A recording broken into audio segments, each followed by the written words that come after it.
Welcome everyone to today's book launch event for Digital Transformation Demystified, brought to you by World Scientific and Institute for Digital Transformation. The event will begin shortly.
Once again, welcome to the book launch and discussion of Digital Transformation Demystified. A few housekeeping notes before we start. Please have your camera off and the mics muted. There will be a Q&A and a comment session after the talk. Feel free to post questions in the chat box or raise your hand in Zoom. And also, this event will be recorded and posted online. Good morning. Today, we're very fortunate to have our panel of contributors to the newly released Digital Transformation Demystified. They will be discussing their experience with transformations and why selecting the right approach is critical to success. Our moderator and lead author, Dr. Frank Granito, is Chief Scientist at the Institute for Digital Transformation. He has over 40 years of experience in the information technology field. In his role as Chief Scientist, Dr. Granito has designed the evaluation tools and analytics for the digital readiness framework to assist organizations as they transition and adapt to the digital age. And now I would like to hand it over to Dr. Granito. Yuming, thanks a lot, and thanks for hosting this webinar. First of all, and thanks to all the viewers and listeners who are tuning in today. Ray, love to. I'm glad you could make it. I know it's a tough time zone for you. Thank you for joining us. And Sherry too. I will get to all that. Anyway, first I want to announce right at the very top, I tested positive for COVID-19. A few days ago. So I'm still in kind of my COVID protocol. So I'm a little foggy, a little slow, but we'll get through this. What I'd like to do first and foremost is, my name is listed on the cover, but all the faces in the panel here, all my Institute fellows as contributing authors deserve much of the credit for this work. Without them, this book just doesn't get done. There's a lot of smart people at the Institute, and we call them Institute Fellows for a reason. And without them, as I said, this book just doesn't get done. And I think that it should be clear that they should be recognized for that. So I appreciate it. The Institute appreciates it. Secondly, the genesis of the book came out of our consulting work in several years ago. And from that consulting work, we came up with some foundational things that organizations need to transition. And these things turned into our readiness framework. such things as operational sustainability, organizational agility, strategic agility, and disruptive culture. Now, this turned into our readiness framework, as I said, and is one of the chapters in the book. And I'll get to that in a minute. But what I also want to emphasize here is there's no one single approach or definition to digital transformation. I don't know if anybody has a copy of the book or read it. I did a search on digital transformation. I came up with thousands of results from Gartner, McKinsey, and then I went to Webster to get a definition, digital transformation, and I got a total of 0 results. So there is no one definition, at least according to Webster. So I said, why are we better than Webster? So, well, maybe we are, but it's a good rhetorical question. So there is no one definition. So that kind of really led to the idea that maybe there really doesn't have to be one definition. Maybe that's kind of a red herring. And the best we can do are, say, guiding principles, or maybe establish a manifesto for a foundation for where people should think and go, and what should you know about digital transformation. So the demystification about transformation, digital transformation, is really that, like in the Wizard of Oz, the answer is right in front of you. There's no one definition, and we just presented many different approaches. All or some are very, very viable for you. It's not a cookbook. It's not a step-by-step approach. But each one of our contributing authors here has a perspective on digital transformation to help organizations through that transformation. So I'll briefly touch upon digital transformation readiness. And from a readiness standpoint, we like to see organizations at operational sustainability. Does your organization have at least the basic framework and processes? We're not talking about maturity models. We're not looking at maturity scores, but do you have basic processes that are repeatable, are documented, that you can use? And so that's one level of readiness. The other level of readiness is organizational agility. Can you adapt to change in the environment? Then there's strategic agility. Strategic agility is, can you affect change? Can you drive change? Can you drive disruption? And finally, disruptive culture, which threads through all of those other areas. Does your culture facilitate change? Does your culture accept change? Does your culture drive change? So those are the foundational items of readiness. But I want to get into some of the other areas here. And as I mentioned earlier, each one of our contributing authors has a particular area of expertise and perspective. And when I talked about there's no one definition of digital transformation, the foundation for that, in addition to readiness, is a manifesto, much like an agile manifesto. What guiding principles can we use, or can we go by? So I'm going to ping on contributing author 𝓕𝓻𝓪𝓷𝓴. Ray, you did the work on, or led the work in the manifesto and wrote the chapter on the manifesto. And at the beginning of the chapter, you say, quote, digital transformation is the continuous journey of organizational evolution and technological advancement.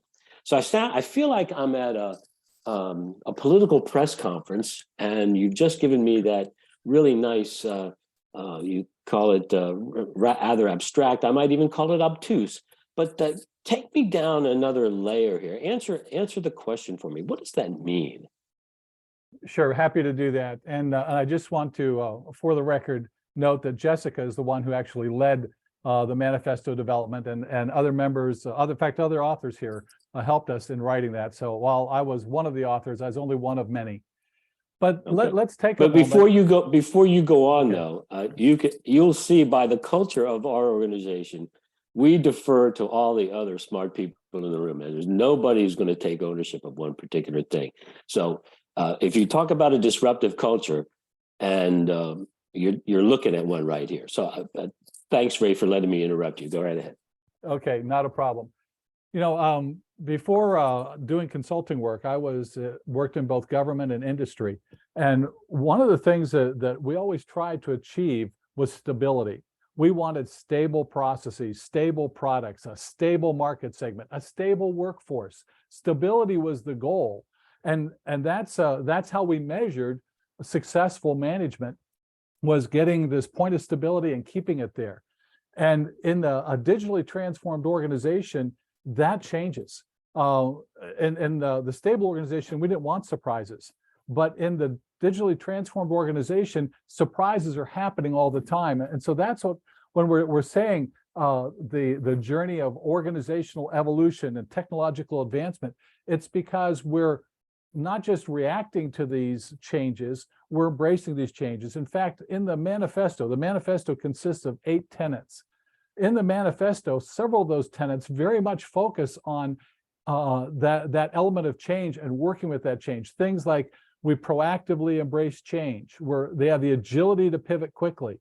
We reimagined our business practices. All of those are some of the tenets of the manifesto. And that's what we mean when we say we're on this journey, and it's going to be a journey of change, and we become comfortable with that. We need to be comfortable with that. If we become stable again, stable actually means going backwards. It's decline. It's not continuing forward. That's because our business is changing, our economy is changing, our environment is changing, our customers are changing, everything is changing. And so we need to be embracing that change. Now, it doesn't mean that then we live in chaos. This is a journey that we can plan this journey.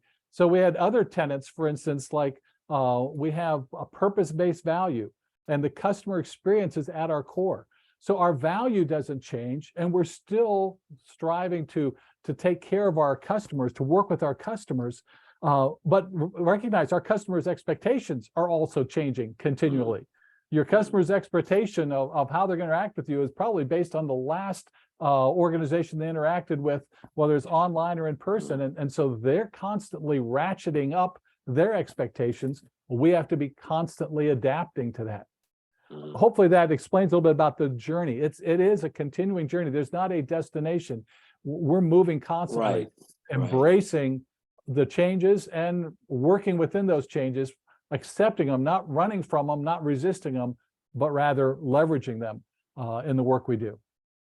Ray, that's a great point. And I know for some of the folks out there listening about transformation, starting a transformation project, which implies a beginning and an end.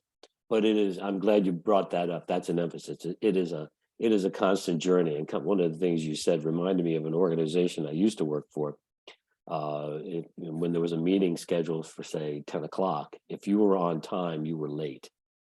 So it was kind of It was an interesting thing.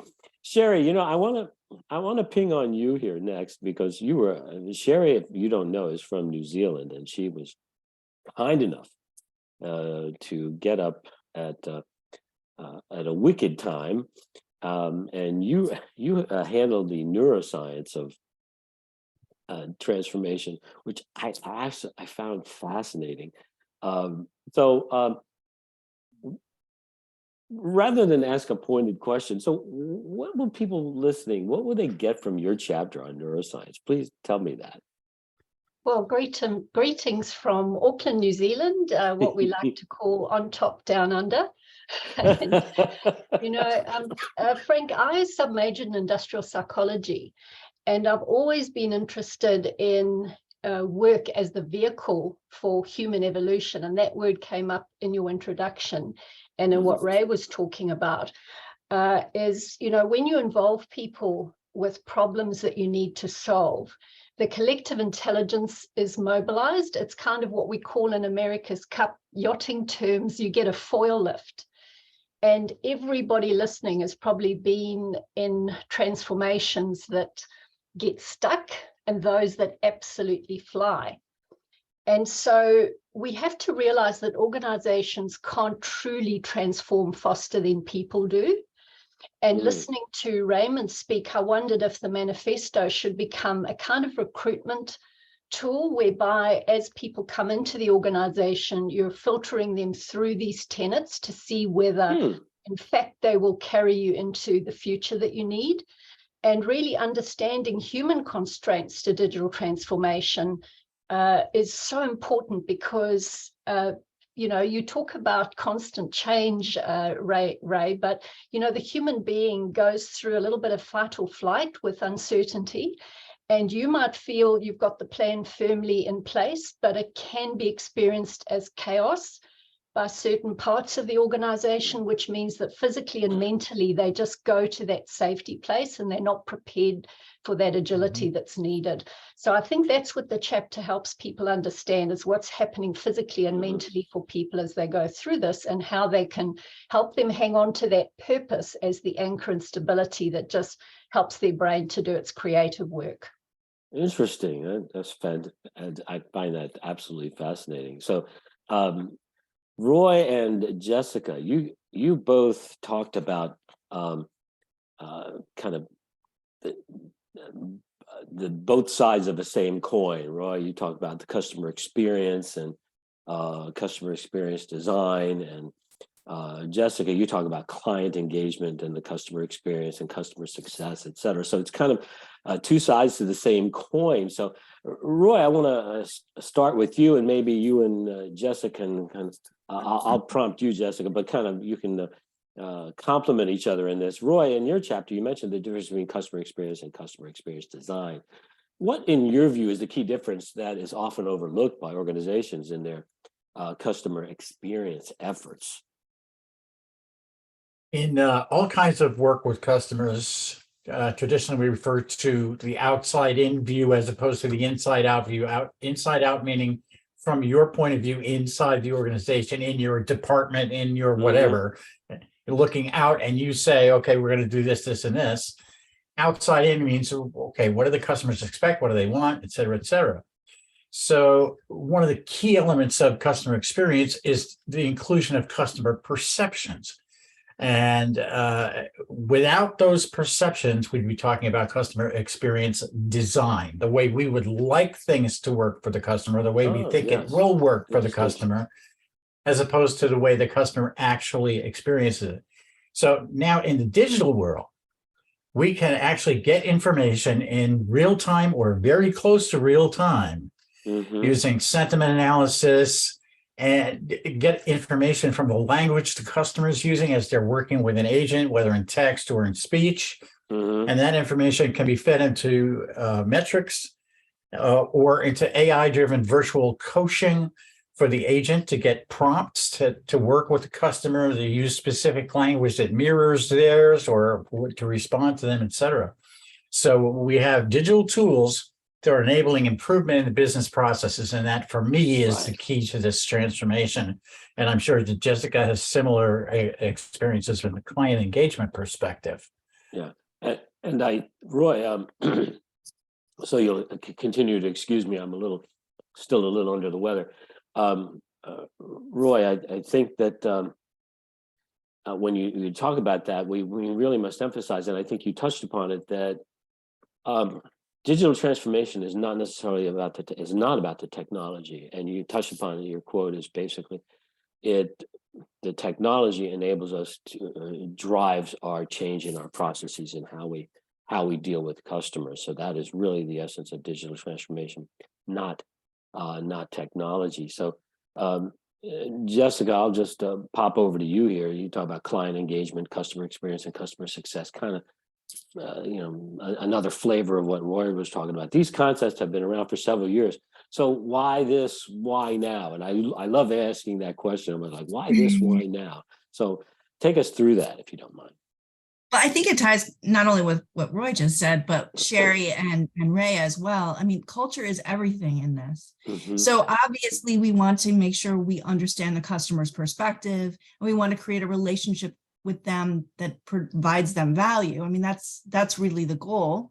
However, if we don't have an internal culture that is tuned to understand why and what the purpose is of focusing on the customer in this way. And that sounds so obvious, but typically, and I think, Roy said this very well, we're looking inside out instead of outside in.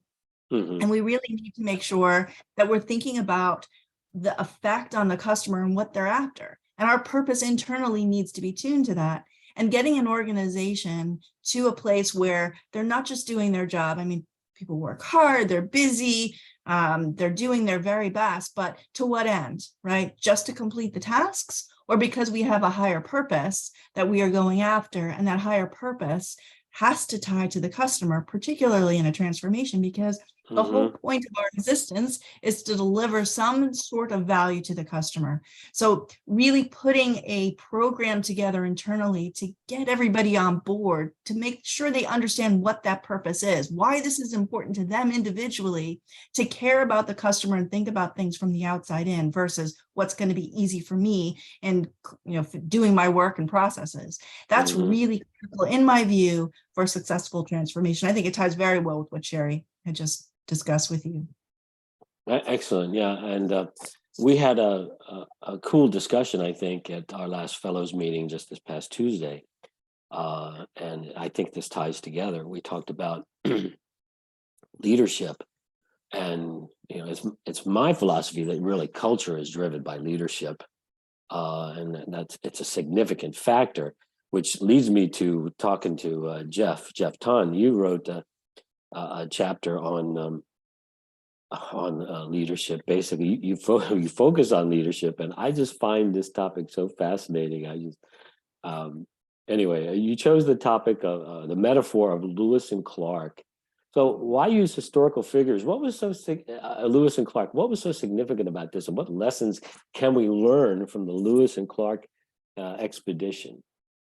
It does seem a little odd to be talking about people that lived 225, 230 years ago when we're talking about digital transformation. But I think a couple of things. First, the metaphor, the use of the metaphor itself. As humans, we love stories, right? And a lot of the lessons that we learn throughout our career, throughout our lives, are based on the stories that we hear. So weaving some of these leadership lessons into a story from a historical figure, whether it's Lewis and Clark or other historical figures, helps drive home the points that we're trying to make. One of the reasons why I chose Lewis and Clark specifically for this is because they were leading into an age of uncertainty. It was at the very early days of the United States. We had just doubled the land holdings of the United States with the Louisiana Purchase.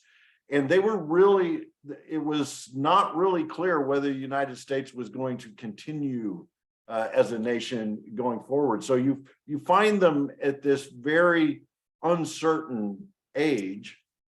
Fast forward to today, we're at an uncertain age, right? The technology is changing, business is changing, culture is changing. And leaders are so important to this process because we have to be the change agent. We have to be the catalyst. We've all touched already in this conversation about driving culture, driving change. And the leaders have to be able to do that. And you have to be able to build a team of leaders. And I think that was one of the things that Lewis and Clark did very well. They went on this journey with 31 other people.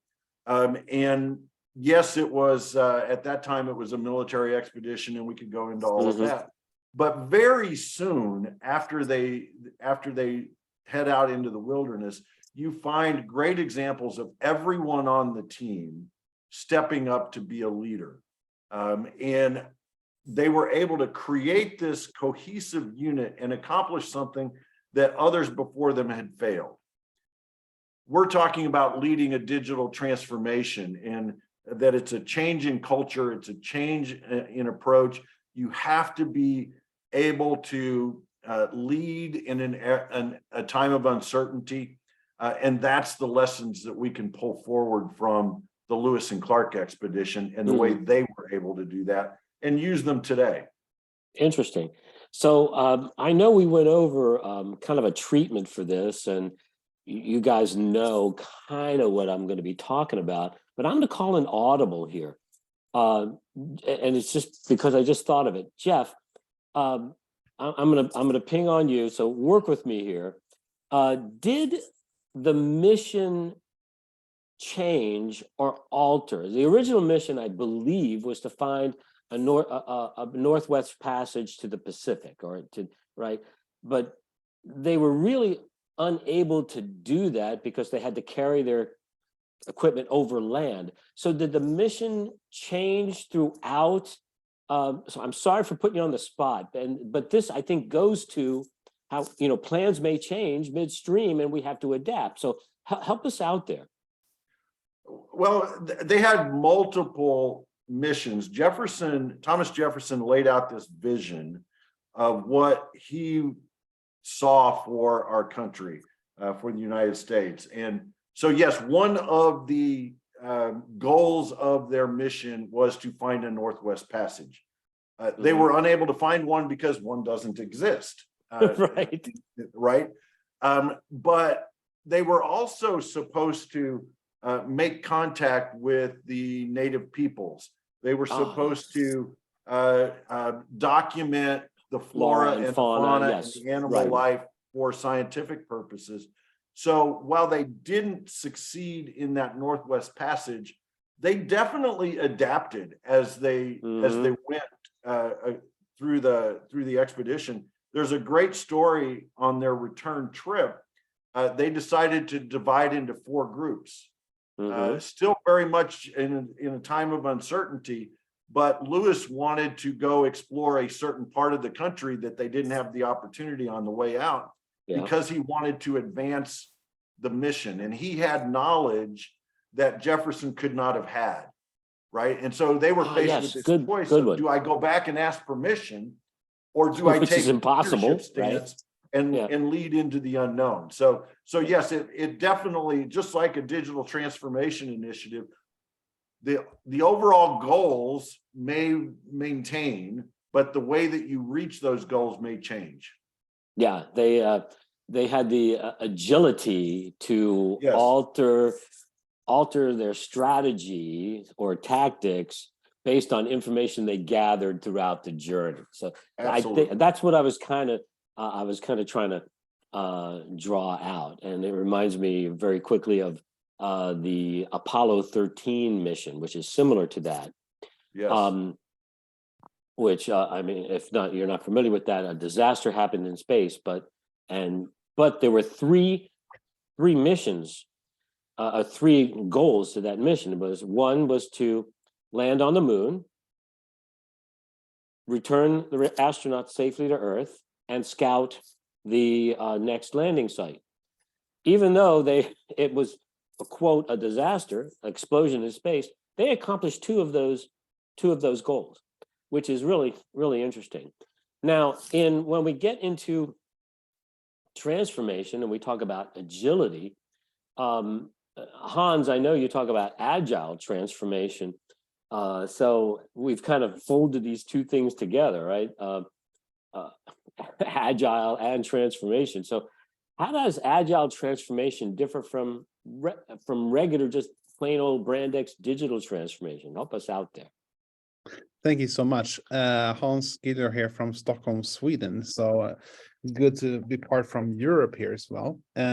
No, but the way I see it is that digital transformation is not something that's only bound for a company. It is something that is changing the whole society, and especially when it comes to customer behavior, the way we now consume information and services. Everything can be done through the phone, more or less. With really fast, rapid expansion of technology. And that unpredictability that is creating needs to be managed in some way. And we need to steer much quicker. It's like a sailboat in a storm somehow. You need to steer very quickly to reach a certain point on the shore. so what we see, the unpredictability is changing more or less business models, the business rule books today. And the agile way of working, pivot quickly and making faster decisions and faster turns is the way to absorb this unpredictability and making the business relevant for the future. So it's all about the agile transformation is actually preparing the organization for the unpredictability and for absorbing the unpredictability, as I say. It's fantastic. Agility is like rampant throughout our transformation efforts. But so we talk about all this culture, our manifesto, leadership and whatnot, and the customer experience and customer values. But at some point, this has to turn into value, right?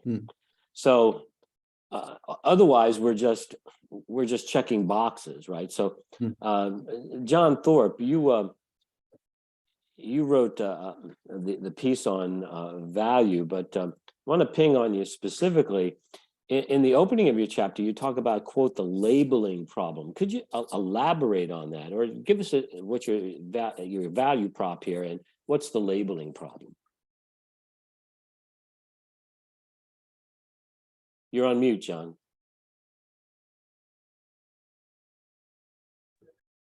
Yes, I'm back now. When Charlie formed this group 10 years ago, so it was originally called the IT Transformation Institute, if you remember.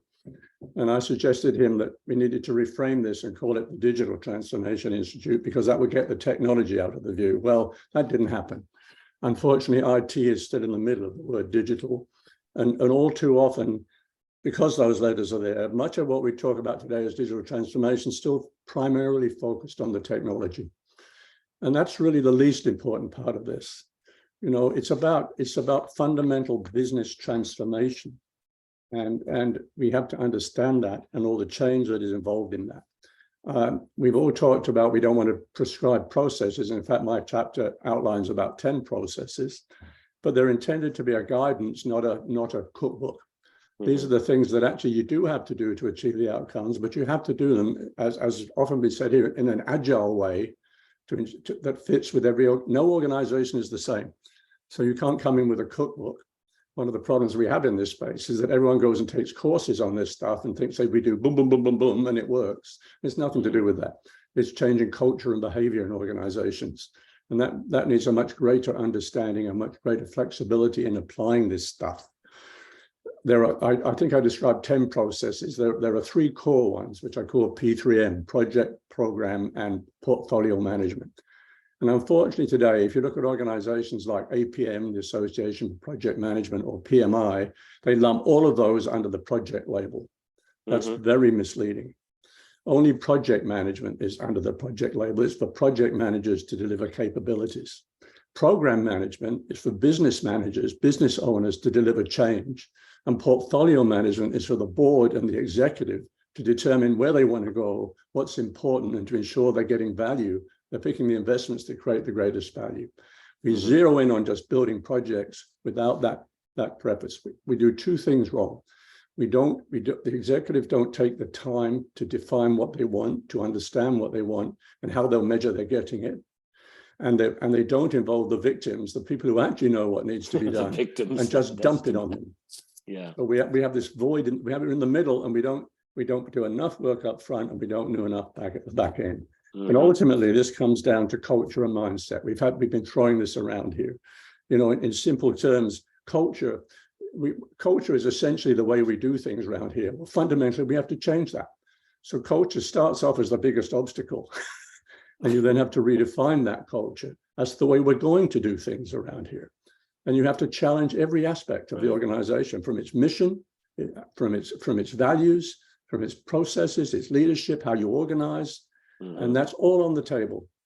And I just want to reinforce what other people say. This is not a project with an end. This is a journey without an end. Yeah. We don't know where this is going. And you make some very, very good points. We talked about culture, we talked about leadership, we talked about agility, the fact that it's not a project, et cetera. So then embedded through all of this, as you say, it's all about culture.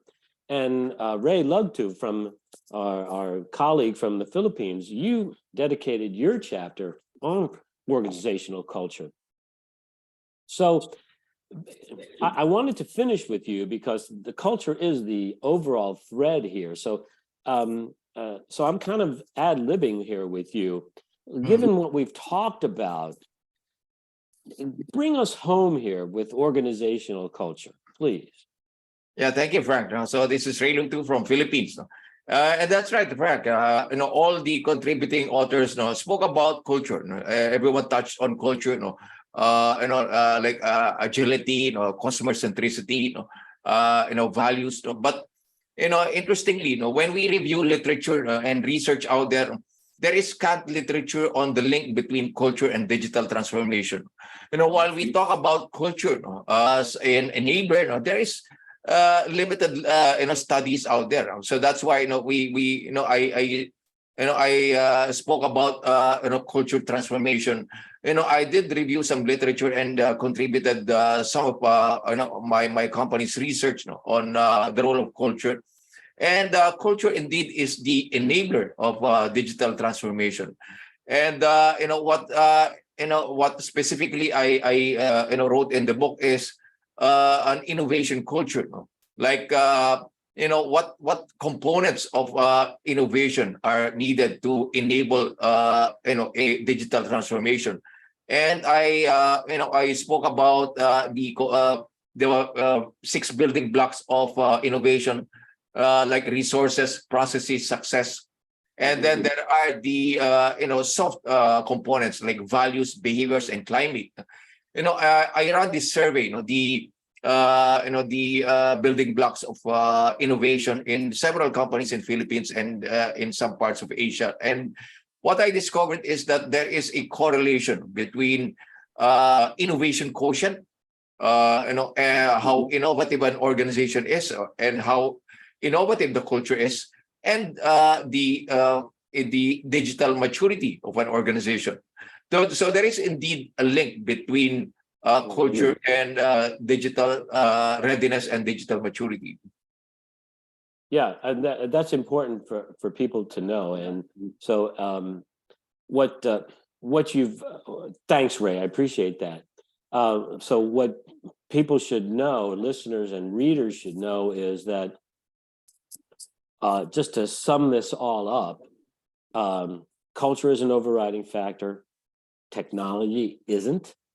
It is an enabler. It is perhaps a driver, but it is not the labeling problem, as John Thorpe has said. We talk about leadership, talk about the customer experience, customer design, and the proper mindset, the neuroscience of digital transformation, and the ability to, and we talk about agile and agility and Hans's chapter on agile transformation. So hopefully all the readers, listeners, and viewers will understand our main premise here to demystify transformation is that there's no, if you're seeking that one single definition and that one single approach is going to mean success for you, you're searching for a red herring. You have to adapt. You have to look at these various approaches, the various knowledge bases that we have here, and pick the one or ones that work for you and continually move forward, drive value, change your culture, integrate technology where appropriate, make sure the customer comes first, be ready for transformation. So that's what we're trying to put forth here. And hopefully we are doing that very well. A couple of our contributing authors couldn't be with us to talk about their chapters, but we have 80 to 90% of our contributing authors here, and hopefully that will give you a great teaser for the book, which I literally cannot put down. It won't come out of my hand. I literally can't put it down. It's a very easy read, and you can pick one chapter and use that, or pick all chapters. So on behalf the Institute. I thank all our contributing authors. And at this point, we can open it up for questions, either through chat or if somebody wants to raise their hand and go on audio, you can do that.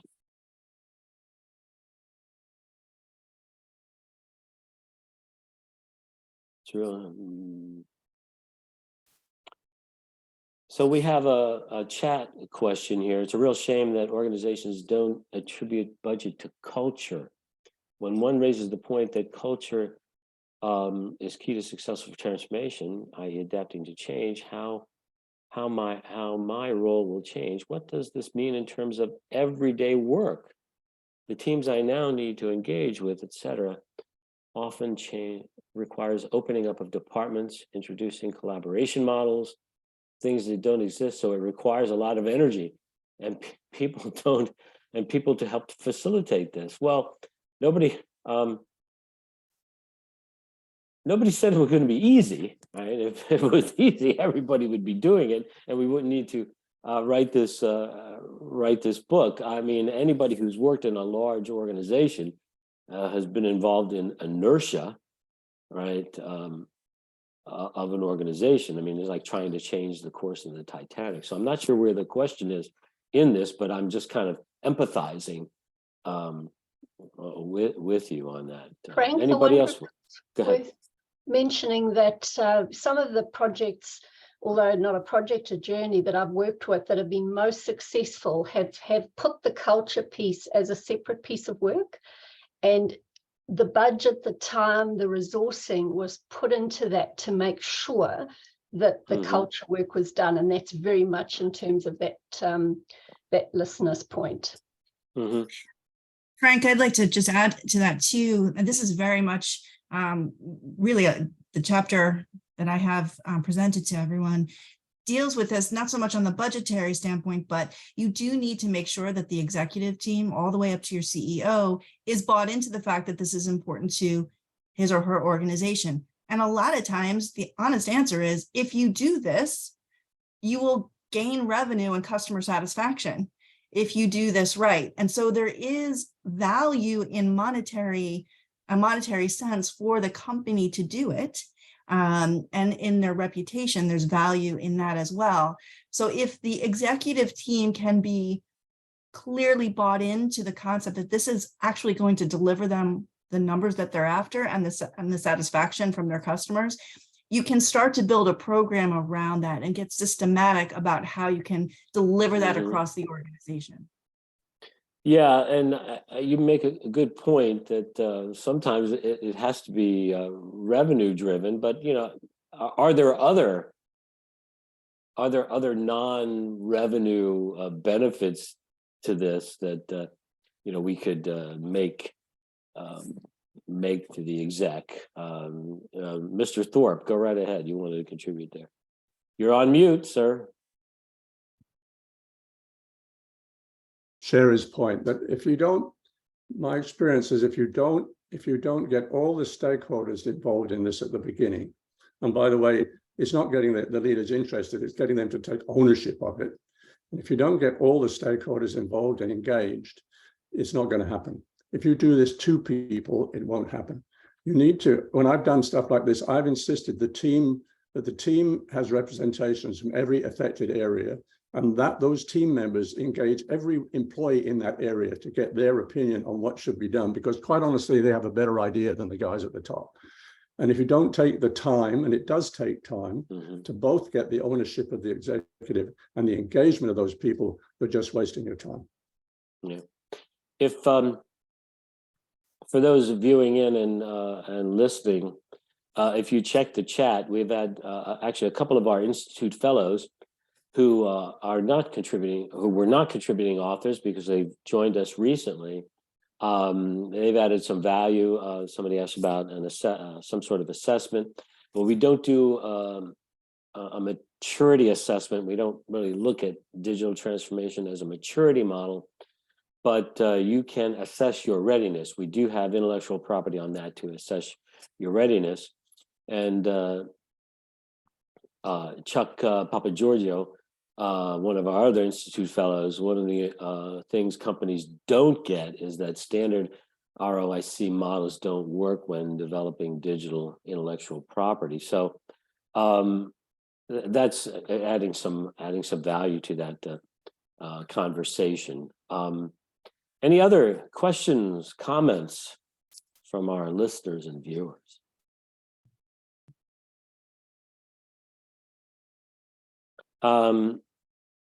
Having seen none, I will first, I'd like to thank the Institute for having me as chief scientist. I'd like to thank my Institute fellows, our Institute fellows here. I want to tell you selfishly, I really enjoy our monthly meetings because it is it's a culture of contribution, and we have great intellectual conversations, and they're mostly serious, but always topical. So I appreciate that. I also want to finally thank World Scientific for publishing this book and reaching out to us to do this and having us as an author. And thank you to all the viewers and listeners who are there. At this point, I'd like to turn it back over to Yubing at World Scientific for some closing remarks. Thank you all very, very much. Thank you, Frank, and our panelists. We encourage everyone to give this book a read, and we're offering 20% discount to today's attendees. And discount code is on the screen and can also be found in the chat box. The book is also available on Amazon. It has been a delight having all of you. Goodbye.